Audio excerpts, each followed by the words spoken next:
Okay, Carrie, here's the, oh my, there's the, there's Scarlet, our newest baby. She's a Saanen. Usually they're all white, but she has some black on her. I got her from the Amish, the people I was telling you about where I got my, that I was going to get my greenhouse stuff or my plants and whatnot. She was a bottle baby, so she is very loving. And they dehorn them so that she thinks I have a bottle. They dehorn them so that you don't have that to deal with. And I would say that if you're going to do electric fencing, having an animal that is dehorned or naturally honed would be best, because they can get their horns stuck in fencing and get electrocuted and they can't get out. Like they hook it in there unknowingly and then they get it. It's nonstop pulsations to the animal. It can actually kill them if they're stuck for any length of time. Can you stop? You all, this is the black one I don't want to keep. You can see she's so much smaller. She's so much smaller. She's a pygmy.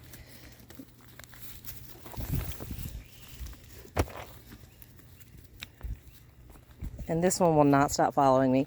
Let her have some. Let her have some. Go.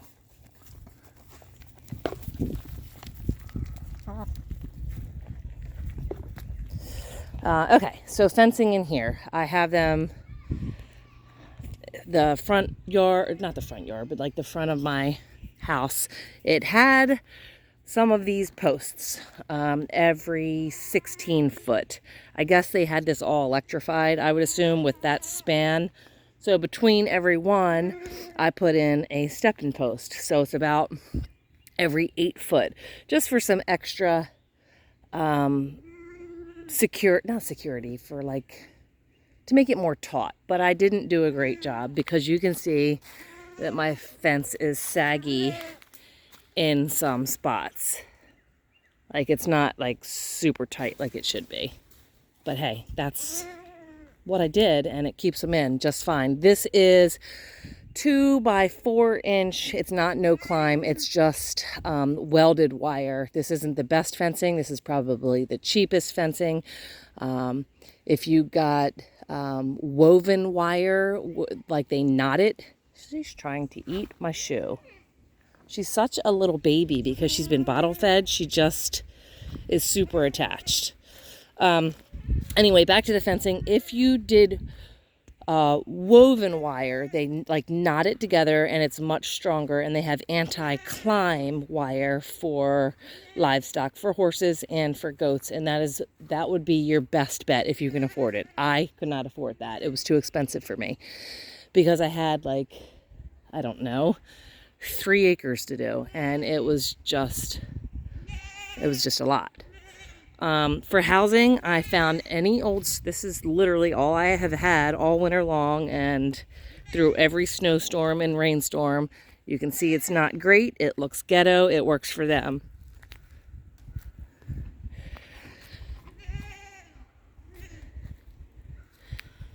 It sounds like something's in there and I'm kind of scared. Maybe it was a squirrel. I just heard something. I'm not wanting to go over there and get a squirrel attack to the face. Anyway, these boards were old fencing that I found on the property.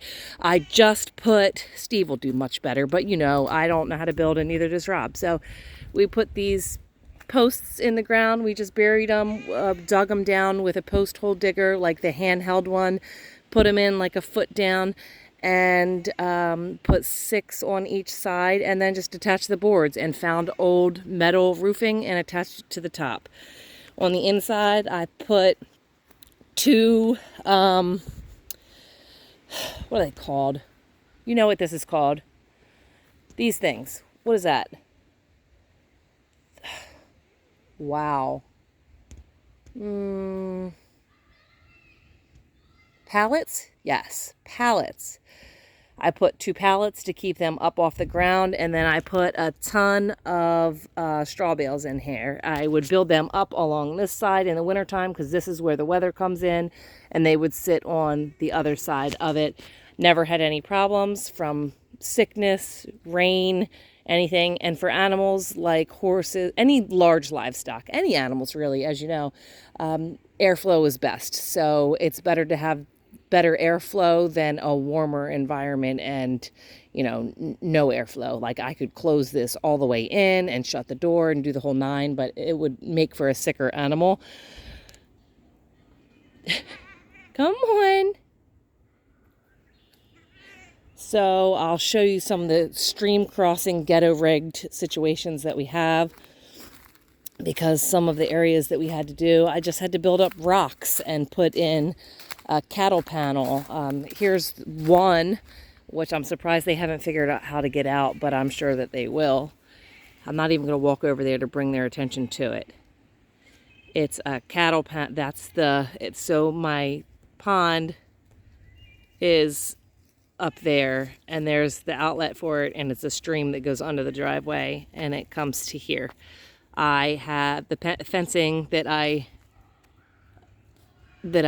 strung across obviously wasn't low enough to sit down in this water, and goats absolutely will get out if you don't stop them. So I just put a cattle panel and some logs and some rocks and built up rocks on the sides, and that has been enough to keep them. And then over here I have 2 more stream crossings where it lets out on this side. Sorry for the shaky video. It's kind of wet. Had a lot of rain recently. Same thing. I had logs and rocks and just built up like so.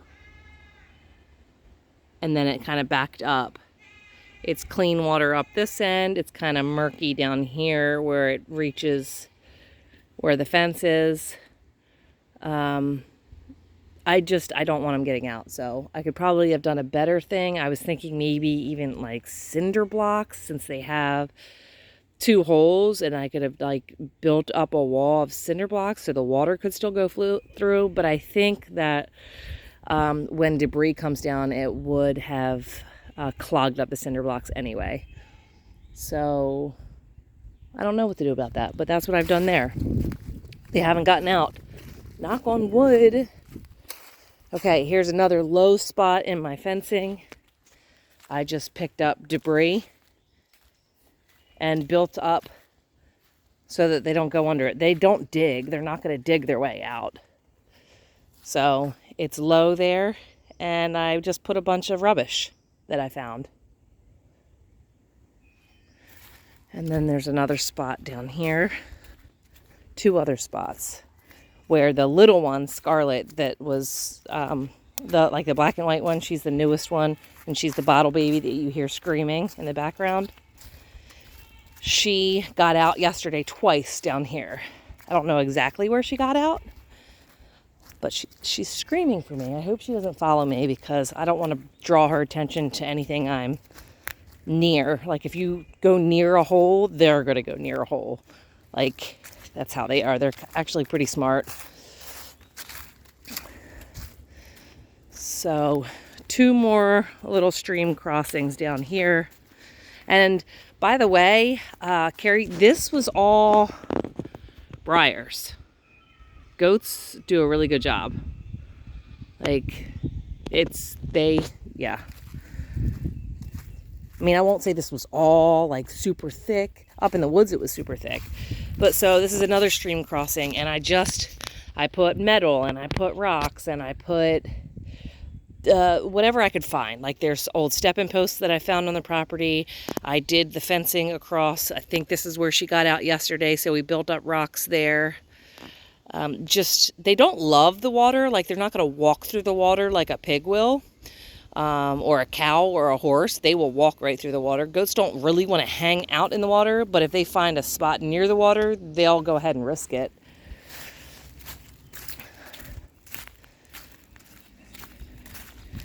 And then this was the last spot that she tried to get out of. I think this is where she got out. So this is another, all of that debris is from big storms, so it builds up over time. But I have the fencing that goes across.